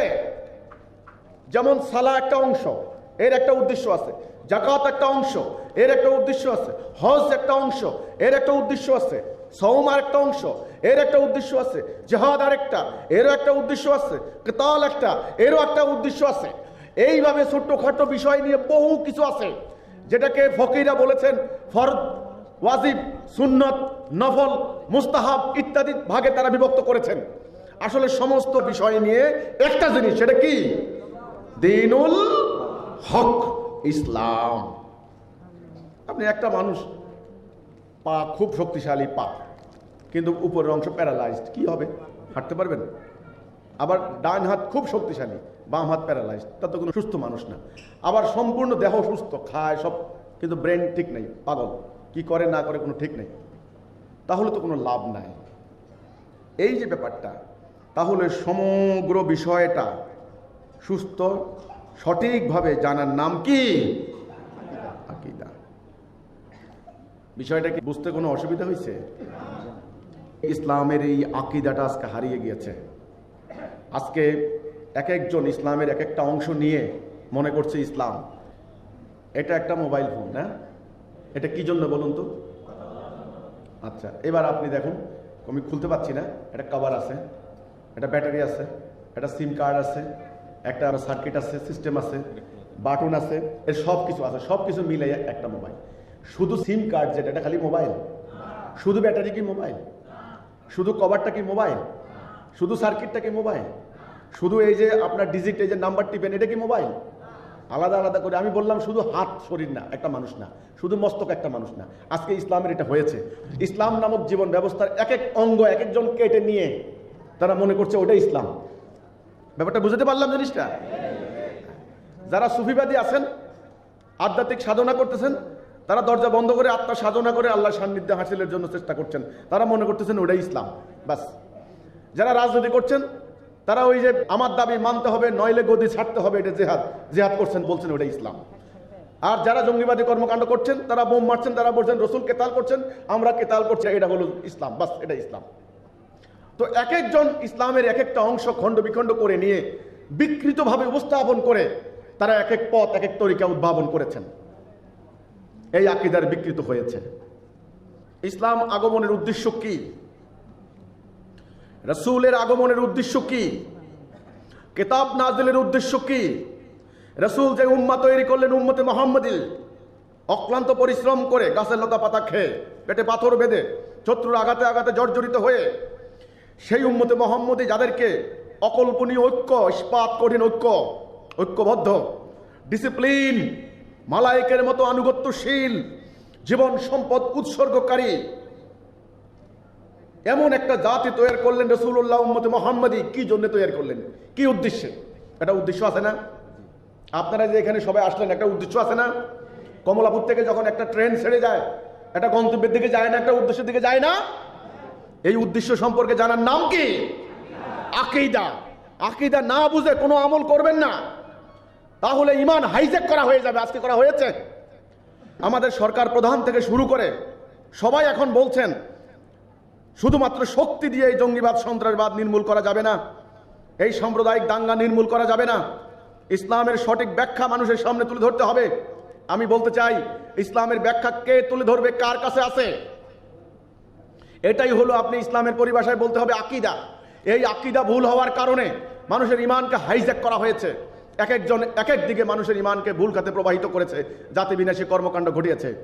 কেউ স্বার্থ উদ্ধার করেছেন, টাকা রোজগার করেছেন, কেউ জঙ্গিবাদী কর্মকাণ্ড ঘটিয়েছেন, বোম মেরেছেন, কেউ অপরাজনীতি ঘটিয়ে জাতি বিনাশী কর্মকাণ্ড করেছেন। প্রত্যেকে বলেছেন আমরা ইসলামের জন্য করি, আল্লাহ রসুলের জন্য করি। জনগণকে বুঝিয়েছেন এটা ইসলামের কাজ, এটা আল্লাহর কাজ, সওয়াবের কাজ, তোমরা আসো, এর মধ্যে আসো। এই যে আকীদা ভুলের কারণে মানুষগুলি বুঝতে পারে নাই কোন দিকে গেলে মানুষ জান্নাত পাবে, কোন দিকে গেলে মানুষ শান্তি পাবে, কোন দিকে গেলে মানুষ আল্লাহর সান্নিধ্য পাবে, কোনটা সওয়াবের কাজ, মানুষ বুঝতে পারে নাই। আকীদা যদি ঠিক থাকতো তাহলে মানুষ এত দিকে পা বাড়াতো না। এজন্য এখন কর্তব্য একটা, জনগণের সামনে ইসলামের প্রকৃত আকীদা তুলে ধরা। আকীদা মানে কি? সামগ্রিক ধারণা, সঠিক ধারণা। কোনো কাজ, কোনো বস্তু চোখে দেখে কি জন্য জেনে বুঝে কাজ করার নাম কি? আকীদা। 2 নাম্বার হচ্ছে ঈমান। ঈমান মানে বিশ্বাস। 3 নাম্বার হচ্ছে আমল। আমল মানে এই যে আমল, কাজ, নামাজ, রোজা, হজ, যাকাত, এগুলি আমল। তাহলে আকীদা, ঈমান, আমল, 3টা কথা মনে থাকবে তো নাকি? আল্লাহ রসুল পাক সাল্লাল্লাহু আলাইহি ওয়াসাল্লাম এই আকীদা ঠিক করে গেলেন। রসুল যখন তাওহীদের উপরে সমগ্র জাতিটাকে ঐক্যবদ্ধ করলেন, ফলটা কি হয়েছিল শুনুন। পুরো আরব সমাজ পাল্টে গেল, মানুষের ভিতর পাল্টে গেল। ওই মানুষগুলি হয়ে গিয়েছিলেন সোনার মানুষ। ওই আরবের সমাজ জাহিলি সমাজ হয়ে গেল শান্তিপূর্ণ সমাজ। যেই সমাজে নারীদের কোনো ইজ্জত ছিল না, সেই সমাজে নারীরা হয়ে গেলেন সম্মানিতা। সেই নারীদেরকে রসুল নিয়ে গেলেন যুদ্ধের ময়দানে, হাসপাতাল নির্মাণে নারীরা, বাজার ব্যবস্থাপনায় নারীরা।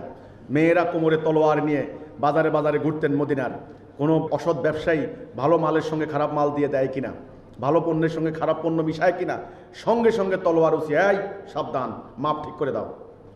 এই মেয়েরা বাজার ব্যবস্থাপনা নিয়ন্ত্রণ করতেন, হাসপাতাল পরিচালনা করেছেন মেয়েরা। হজের ময়দানে নিয়ে গেলেন মেয়েরা। হজ আজকের হজ নয়, ওই হজ জীবন্ত হজ, প্রাণবন্ত হজ। পুরো উম্মার যাবতীয় সমস্যা সমাধানের কেন্দ্রবিন্দু ছিল হজ। শুধুমাত্র বাণিজ্যের কেন্দ্র নয়, সেই হজের অনুষ্ঠানে নারী পুরুষের স্বতঃস্ফূর্ত অংশগ্রহণ ছিল। রাসূলুল্লাহর সামনে তারা বসে আলোচনা শুনতেন। কেউ দেখাইতে পারবেন না কোনোদিন নারী পুরুষের এই আলোচনা শোনা অবস্থায় পুরুষের মধ্যখানে পর্দা টাঙিয়ে দিয়েছেন রাসূলুল্লাহ। কেউ দেখাইতে পারবেন না। কোনো আলেম যদি দেখাইতে পারেন আমি তার গোলামি করব। আল্লাহ রসুলের সেই ইসলাম কোথায় গিয়েছে?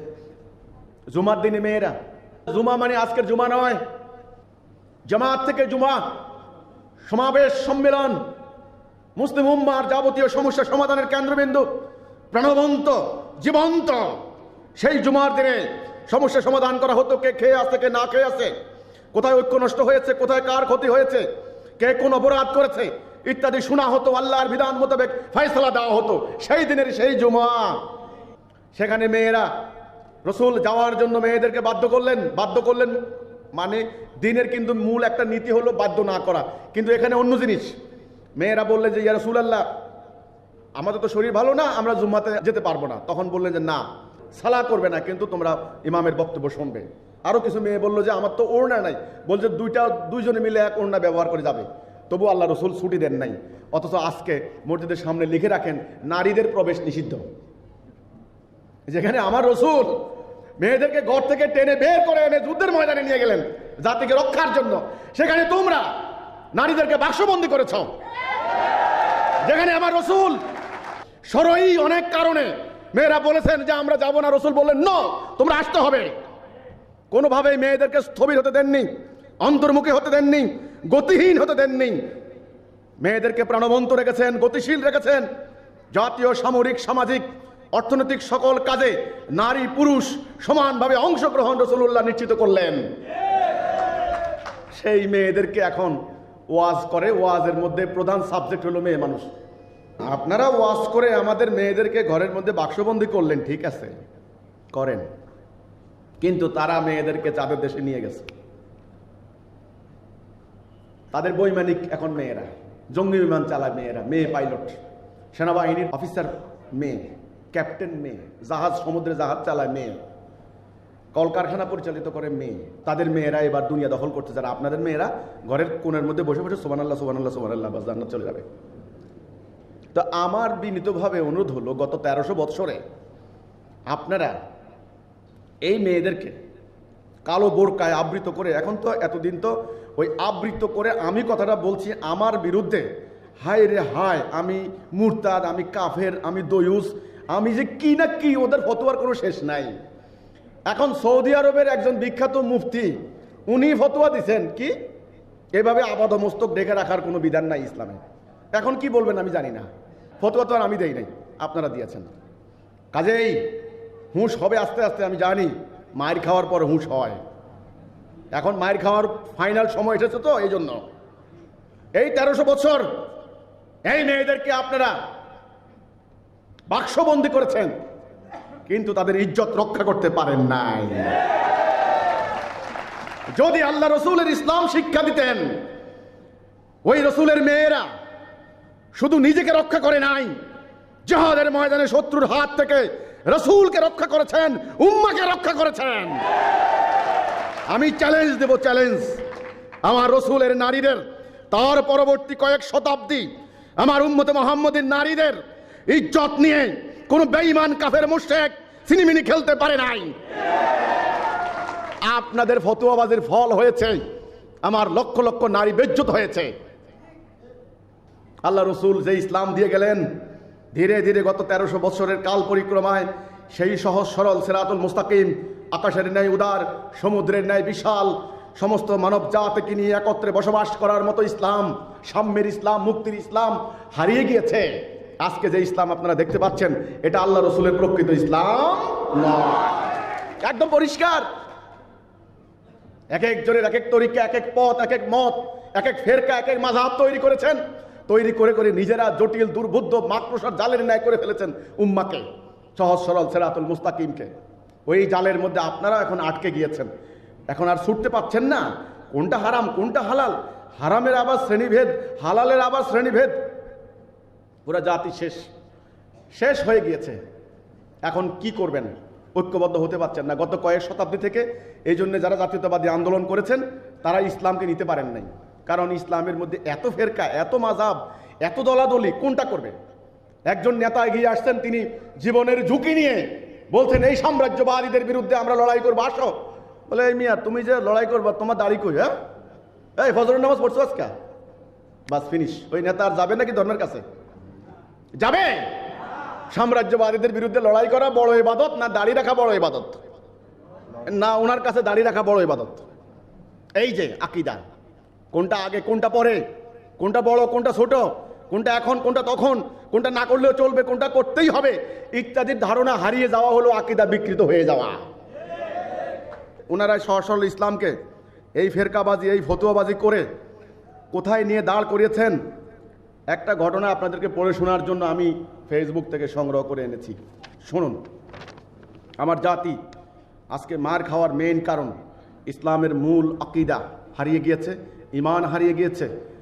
মূল জিনিস, আসল জিনিস, প্রধান যেটা মানুষকে জান্নাত নেবে, সেই জিনিস আজকে হারিয়ে গিয়েছে। সূক্ষ্মাতি সূক্ষ্ম ব্যাখ্যা বিশ্লেষণের মাকড়সার জালের মধ্যে এরা এমনভাবে আক্রান্ত হয়েছে, আবদ্ধ হয়েছে, পক্ষাঘাতগ্রস্ত হয়েছে, এরা আর ছুটতে পারবে না এই ফতোয়াবাজি, এই মাসলা মাসাইল থেকে এরা আর ছুটতে পারবে না। শুনুন একটা ঘটনা, শুনুন। এটা ফেসবুক থেকে আমি এনেছি। ফেসবুক আইডিটার নাম হলো আবু জুনাইদ। আবু জুনাইদ এখানে ইসলামী আন্দোলন বাংলাদেশ বাইতুল মোকাররমের সামনে অনেক একটা সমাবেশের ফটো দিয়েছে। প্রশ্ন: মশা মারার জন্য বাজারে এক ধরনের ইলেকট্রিক র্যাকেট পাওয়া যায়। উক্ত র্যাকেট মশাতে লাগলে, আঘাত করলে তা থেকে স্ফুল্লিঙ্গ বের হয় এবং মশা মারা যায়। আমার জানার বিষয় হলো এই ধরনের র্যাকেট দ্বারা মশা মারা জায়েজ হবে কি না? উত্তর: কোনো ক্ষতিকর প্রাণীকেও আগুনে পুড়িয়ে মারা জায়েজ নাই। রাসূলুল্লাহ সাল্লাল্লাহু আলাইহি সাল্লাম ইরশাদ করেছেন, আল্লাহ ব্যতীত আর কারো অধিকার নাই আগুন দিয়ে শাস্তি দেওয়ার। সহিহ আল বুখারী হাদিস 3016। উক্ত র্যাকেট দিয়ে আঘাত করলে যেহেতু মশা পুড়ে মারা যায়, তাই তার দ্বারা মশা মারা জায়েজ হবে না। আল মুহিতুল বুরহানি 894, ফাতোয়া হিন্দিয়া, ফাতোয়া ওয়াল ওয়ালাজিয়া, দুরুল মুক্তার ইত্যাদি ইত্যাদি। শুনেন, আগুন দিয়ে মশা মারা জায়েজ নাই। আমার বাড়িতে 14ই মার্চ 2016 আমার দুইটা ভাইকে ধরে নিয়ে জবাই করে দেওয়া হলো, প্রকাশ্য দিবালোকে আগুন দিয়ে জ্বালিয়ে দেওয়া হলো। ফেসবুকে হাজার হাজার এরা সাধারণ মানুষকে আহ্বান করেছে আগুন দিয়ে জ্বালিয়ে দাও। এরা কাফের, মুশরিক, মুরতাদ, এরা খ্রিস্টান, এদেরকে আগুন দিয়ে জ্বালিয়ে দাও। তোমরা মশা মারার কাপ্পারা জানতে চাচ্ছ নাকি? র্যাকেট দিয়ে মশা মারা জায়েজ না না জায়েজ? আর তোমরা আগুন দিয়ে, পেট্রোল দিয়ে আমার ভাইদেরকে জ্বালিয়ে দিয়েছ। এদেশের মানুষ প্রত্যক্ষ করেছে, শত শত মানুষদেরকে পেট্রোল বোমা মেরে তোমরা জ্বালিয়ে দিয়েছ। তোমরা এখন ফতোয়া করো কি মশা মারা জায়েজ না না জায়েজ? একটা ঘটনা আমি বলি, আমার মহামান্য ইমামুজ্জামান ওনার বইতে উল্লেখ করেছেন। তখন কারবালার সেই হৃদয় বিদারক ঘটনা ঘটে গেল। তারপরে ঘটনা, হজ করতে গেল সবাই। তখন আব্দুল্লাহ ইবনে উমর রাদিয়াল্লাহু তাআলা আনহু জীবিত ছিলেন। ইরাক থেকে গেল একজন হাজী, প্রশ্ন করলো, আব্দুল্লাহ ইবনে উমর আপনি বলুন তো, হজ করাকালীন মশা যদি মারি, মাছি মারার কাফারা কি হবে? তখন আব্দুল্লাহ ইবনে উমর অত্যন্ত ক্ষোভের সঙ্গে উত্তর দিলেন, যেই ইরাকিরা রাসূলুল্লাহর কলিজার টুকরা হুসাইনকে হত্যা করেছে, সেই ইরাকিরা মাছি মারার কাফারা জিগায়।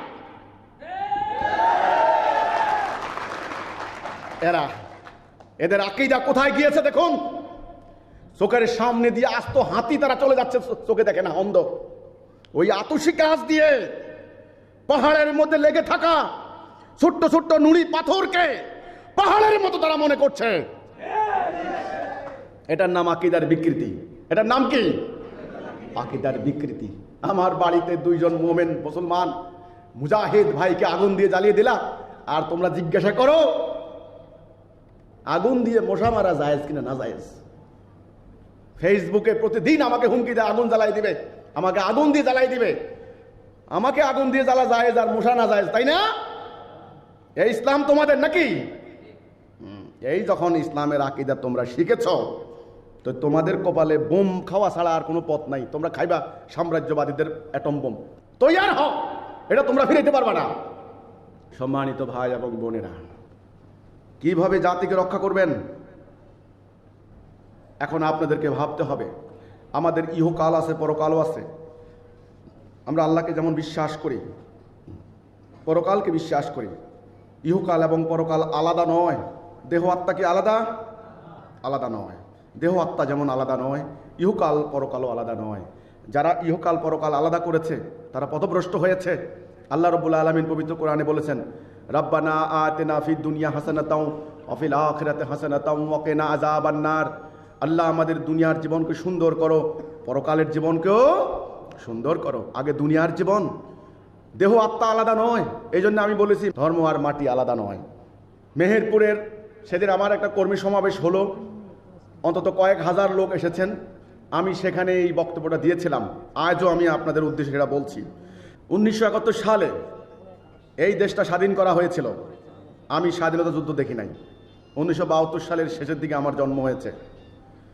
কিন্তু আমি আমার বাল্যকাল থেকে যখনই আমার জ্ঞান হয়েছে তারপর থেকে আমি দেখে আসছি বাংলাদেশের একটা রাজনৈতিক চর্চা। সেটা কি? একদল ক্ষমতায় যান, অকল্পনীয় অর্থ ব্যয় করে রাষ্ট্রের শত শত কোটি টাকা, হাজার হাজার কোটি টাকা খরচ করা হয়।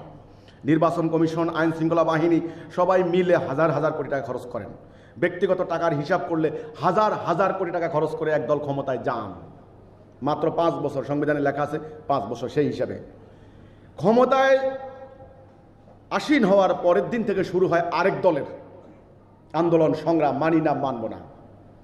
শুরু হলো ক্ষমতা থেকে নামানোর ষড়যন্ত্র। এইবার এমন কোনো পরিকল্পনা নাই, এমন কোনো রাস্তা নাই, এমন কোনো ষড়যন্ত্র নাই না করা হয়।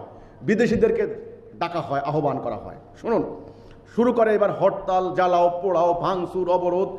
সেটা করতে করতে করতে পুরো জাতি অতিষ্ঠ হয়ে যায়। আমরা সেটা দেখেছি, এই পর্যন্ত আমি দেখেছি। সরকার দেশের উন্নয়নের জন্য, দেশের উন্নতির জন্য কি চেষ্টা করবেন, এই বিরোধী দলকে দমানোর জন্য সরকারের অবস্থা খারাপ। সরকারের টেনশনের কোনো শেষ নাই। এটা সব সরকার, আমি শুধু বর্তমান না, যেটা একেবারে নিকট অতীত সেটাও না, সবার ক্ষেত্রে একই অবস্থা আমি দেখেছি। কারণ সঠিক কথা যখন বলতে বসেছি তখন সঠিক কথাই বলবো। এখন আমাদের বিপদটা কোন জায়গায়? বিপদটা হচ্ছে 1971 সালের পরিস্থিতি আর 2018 সালের পরিস্থিতি এক নয়, এক নয়। এটা বুঝতে হবে। ইরাক মাটির সঙ্গে মিশে গেল চোখের সামনে, সিরিয়া মিশে গেল চোখের সামনে। তাহলে এখন কি হবে? এই যে রাজনৈতিক দ্বন্দ্ব, এই যে দাঙ্গা, এই যে হানাহানি, এই যে অবিশ্বাস, এই যে জাতির ক্ষতি করে হলো নিজের ব্যক্তি স্বার্থ উদ্ধারের প্রবণতা, ইত্যাদির নাম হলো জাহিলিয়াত। ইত্যাদির নাম কি? জাহিলিয়াত। এই জাহিলিয়াতের বিরুদ্ধে সংগ্রাম করেছেন রাসূলুল্লাহ। আমরা যখন উপনিবেশিক যুগে ছিলাম, আমরা তাদের অধীন ছিলাম, তাদের কৃতদাস ছিলাম। দুইটা বিশ্বযুদ্ধ করার পর তারা আর টিকতে পারে না, তারা চলে গিয়েছে। কিন্তু তারা চলে যাওয়ার পর তাদের রেখে যাওয়া সেই রাজনৈতিক দর্শন, সেই অর্থনৈতিক ব্যবস্থা, সেই সমাজ ব্যবস্থা, সেই প্রশাসনিক কাঠামো, সেই আমলাতন্ত্র ইত্যাদি আমরা বয়ে বেড়াচ্ছি। আমরা সেখান থেকে বের হই নাই। আজকে যে রাজনৈতিক দ্বন্দ্ব ছিল রাজধানীতে সীমাবদ্ধ, আজকে সেটা গ্রামে গ্রামে বিস্তার লাভ করেছে। উত্তর পাড়া, দক্ষিণ পাড়া, পূর্ব পাড়া, পশ্চিম পাড়া, আপনি দেখুন শুরু হয়েছে সন্ত্রাস। এখন এই অবস্থায় আমি সিরিয়ার একটা উদাহরণ দেব। সিরিয়ার হাফিজ আল আসাদ মারা যাওয়ার পর তার পুত্র বাশার আল আসাদ ক্ষমতাসীন হলো সিরিয়া। বিরোধী দল এইভাবে গণতান্ত্রিকভাবে তারা বিরোধী দল আন্দোলন করে, এই দাবি, এই দাবি, এই দাবি, এই দাবি, এই দাবি ইত্যাদি ইত্যাদি। যাই হোক, একটা পর্যায় হলো তিউনিসিয়া আন্দোলন হলো। এটার নাম দেওয়া হলো আপনার আরব বসন্ত। আরব বসন্তের নামে তিউনিসিয়া কি হলো আপনারা জানেন, লিবিয়া কি হলো এটা আপনারা জানেন। এইবার একই ঢেউ এসে লাগলো কোথায়? সিরিয়ায়। সিরিয়ার বিরোধী দল সর্বপ্রথম সরকারের বিরুদ্ধে আন্দোলন করলো। আন্দোলন করে এবার সরকারের বিরুদ্ধে প্রতিবাদ, বিক্ষোভ, গণতান্ত্রিক অধিকার। সরকার পুলিশ বাহিনী দিয়ে চেষ্টা করলো এটাকে দমন করানোর জন্য, গ্রেপ্তার করে, অ্যারেস্ট করে, মামলা দিয়ে চেষ্টা করলো, কিন্তু পারে নাই। একটা পর্যায়ে কি হলো? বিরোধী দল এবার বিদেশিদের কাছে ধর্ণা দিল। এইবার ইউরোপিয়ানরা তাদেরকে অস্ত্র দিল, পেয়ে গেল অস্ত্র। ওই আসাদ সরকার ওদেরকে মোকাবেলা করার জন্য ডেকে আনলো রাশিয়াকে, পুটিনকে। এখন আমি গত সপ্তাহে শুনলাম আমেরিকার অস্ত্র দিয়ে সাহায্য করছে বিরোধী দলকে, আর এর আগে থেকেই তো পুটিন মানে রাশিয়া সাহায্য করছে কাকে? বাশার আল আসাদকে। তাহলে এখন সিরিয়া কার? সিরিয়া হচ্ছে আমেরিকা রাশিয়ার রণক্ষেত্র। ওই বাশার আল আসাদেরও না, ইরাকিরও না, মুসলমানেরও না। ওই মাটি এখন কবরস্থান। কোটি কোটি সিরিয়ান উদ্বাস্তু হলো, লক্ষ লক্ষ সিরিয়ান সমুদ্রে ডুবে মারা গেল, লক্ষ লক্ষ নারী বেজ্জত হলো, ব্যবসা বাণিজ্য চলে গেল, শহর নগর বন্দর সব শেষ, সমস্ত স্বপ্ন, সমস্ত আশা ভরসা ধূলিসাৎ হয়ে গেল। এই হচ্ছে আমার কথা। আমি বাংলার মাটিতে সেই গন্ধ দেখতে পাচ্ছি, সেই গন্ধ দেখতে পাচ্ছি, সেই গন্ধ দেখতে পাচ্ছি। শুনুন ভাইরা আমার, বলে কি আপনি তো রাজনীতি করেন না, কিন্তু কথা তো বলেন রাজনৈতিক কথা। আমি চাঁদের দেশে বসবাস করি না, আমি হাওয়ার উপরেও হাঁটি না। এই মাটি আমার, এই মাটিতে আমার পূর্বপুরুষের অস্থিমজ্জা মিশে আছে। এই মাটির ফসল ফল ফলাদি খেয়ে আমরা পুষ্ট হচ্ছি। এই মাটি নিয়ে কথা বলার অধিকার আমার রয়েছে। এটা আমার ধর্মের বাহিরে নয়, ধর্মের অন্তর্ভুক্ত, ইমানের অন্তর্ভুক্ত। আমরা বলেছি, আমরা যখন এই বাংলার মাটিতে আসি, এই সত্য পেয়েছি, আমরা ইরাক, সিরিয়া, আফগানিস্তান হতে দেব না।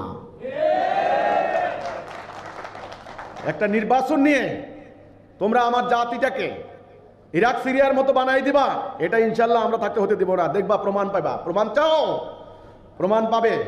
মাঠে নামছি, এটা আমি গল্প বলি না। আমার জীবন আমি আল্লাহর রাস্তায় বিক্রি করে দিয়েছি। আমার বাড়িতে হামলা হয়েছে 4 বার, আমার ভাইদেরকে হত্যা করা হয়েছে, আমি একটু আগে বলেছি।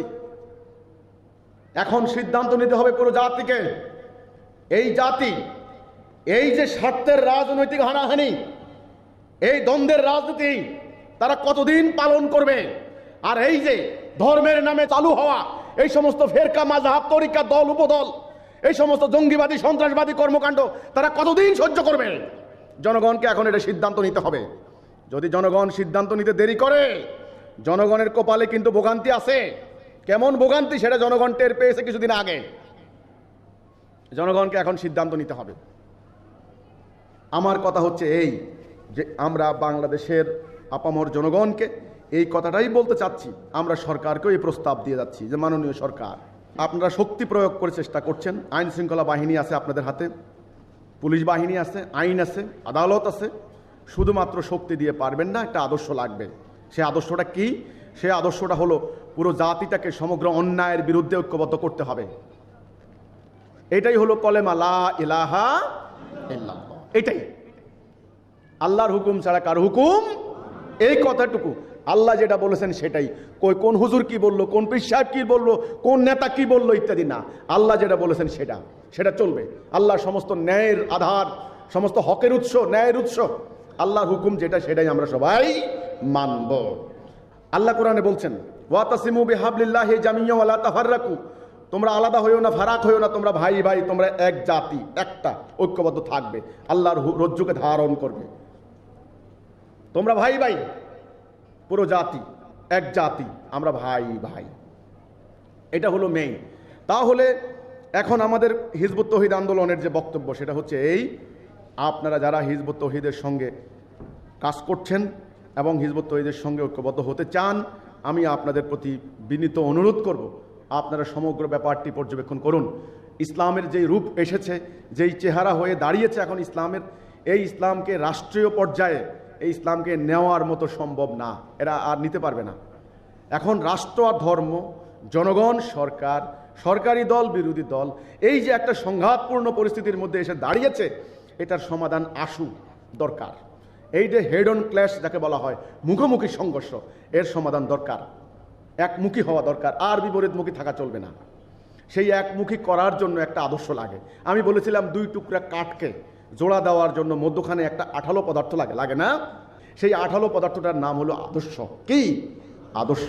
যেই আদর্শ দিয়ে আমরা এক মঞ্চে বসতে পারি, আমরা একসঙ্গে খেতে পারি, একসঙ্গে চলতে পারি, একসঙ্গে দেশের উন্নয়নে, মানুষের ইহকাল পরকালের মুক্তির জন্য আমরা কাজ করতে পারি। সেটার জন্য আমাদের অর্থনৈতিক কোনো স্বার্থের দরকার নাই, আছে নাকি? কোনো রাজনৈতিক অভিসন্ধির প্রয়োজন নাই, আছে নাকি? প্রয়োজন নাই।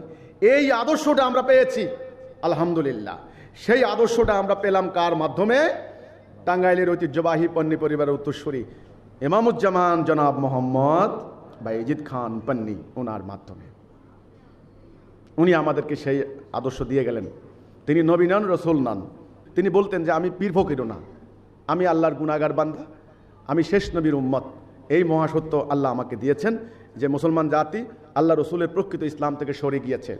এখন এই সাম্রাজ্যবাদীদের আগ্রাসন থেকে তাদের ধর্মকে রক্ষা করতে হলে, তাদের দেশকে রক্ষা করতে হলে তারা এখন এই ঐক্যবদ্ধ হওয়া ছাড়া তাদের কোনো পথ নাই। সেই আদর্শ আমরা পেয়েছি, আমরা আপনাদের কাছে সেটা বলে যাচ্ছি। আপনারা নেবেন কি নেবেন না সেটা আপনাদের ব্যাপার, আপনারা সিদ্ধান্ত নেবেন। আমি এখানে আজকে একটা প্রশ্নের উত্তর দেব।